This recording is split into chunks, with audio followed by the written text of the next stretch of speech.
পুৱতিতৰা ধাৰাবাহিকখনৰ আজি এটি জেনেৰেল প্ৰম' মুকলি হৈছে। সেই জেনেৰেল প্ৰম'টোৰ প্ৰথম ভাগত আমি দেখিবলৈ পাইছোঁ বিভূতি ফুকনে কৈ আছিল পম মোৰ সন্তান নহয়। তেতিয়া জোনালী মাত দিছিল কি ক'লে আপুনি? পুনৰ বিভূতি ফুকনে কৈছিল অতদিনে মই সঁচা কথাটো লুকুৱাই ৰাখিছিলোঁ। তাৰপিছত এই প্ৰম'ত দেখিবলৈ পাইছোঁ মনীষাই কৈ আছিল পম যাৰে ল'ৰা নহওক কিয় সি বৰ্তমান বিভূতি ফুকনৰ ল'ৰা আৰু তেওঁই পমৰ দেউতাক, গতিকে মোৰ ল'ৰা এই সম্পত্তিৰ অধিকাৰ পাবই লাগিব। তাৰপিছত আমি প্ৰম'ত দেখিবলৈ পাইছোঁ জোনালীয়ে কৈ আছিল এইবোৰ সম্পত্তি আমাৰেই নহয়, আমি আকৌ কি তাইক ভাগ দিম?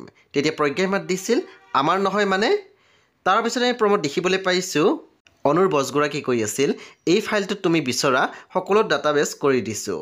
তেতিয়া আমি দেখিবলৈ পাইছোঁ নিভানে চাই কৈছিল বঢ়িয়া।